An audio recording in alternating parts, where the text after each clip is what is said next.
Another 3 o'clock game on Saturday. This is our group of 5 game of the week. We have SMU and Tulane. SMU coming in at 10-2, 8-0 in the conference. Tulane 11-1, highest group of 5 team right now, 8-0 in the conference as well. Guys, before we get into this game, please leave a like, subscribe down below, right beside our name and our logo. It helps out a ton. Chase wanted to bring up the record simply because he's number one in our in our record so far because we pick 6 games a week. Chase is sitting at 47-21, very, very solid record. I'm sitting in the middle at 42-26, and Quinn is 39-29 on the year. Now, let's get into this American championship game here. SMU and Tulane. Tulane is currently a 4-point favorite. When I made this graphic yesterday, they were a 5.5-point favorite. If that tells you anything about this game, SMU actually has a 72% chance to win the game according to ESPN. So very big discrepancy there between the spread and ESPN's analytics. Quinn, you first.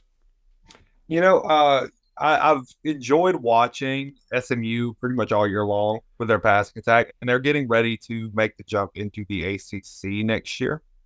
You look at the group of 5. This has huge, huge implications, by the way, for the college football, not playoff, but the New Year's Six Bowl.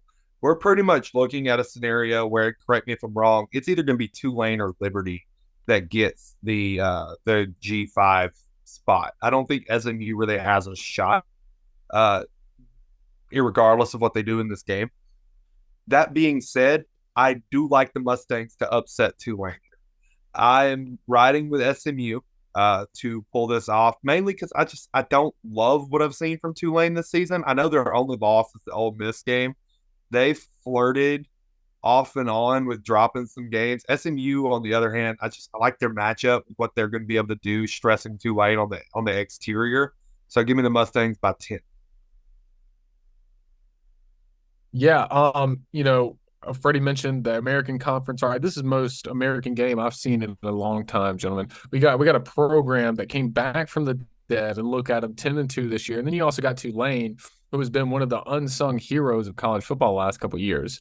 SMU only 2 losses on the year. Oh, Chase, 2 losses. Oklahoma and TCU. It's pretty respectable for a group of 5 team that's been competing very, very hard this season. And then Tulane, of course, only Ole Miss, like Quinn just mentioned.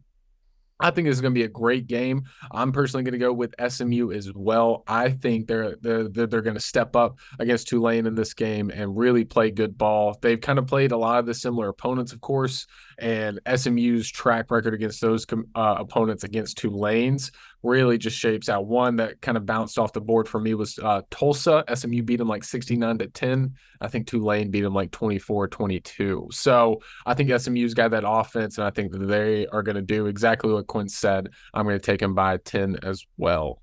Freddie?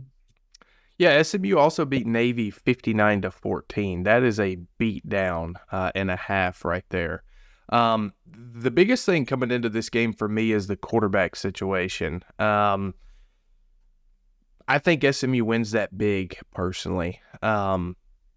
Stone's having a great year. 3,200 yards, 28 touchdowns, 6 interceptions. That's very, very good in the world of college football. So I'm going to agree with you guys. I have SMU to win this game as well.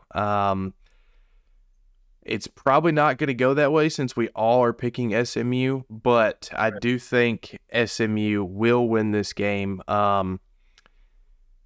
And I think they win. I think they win convincingly. I'm going to go like 12 points in this game. I've got the Mustangs.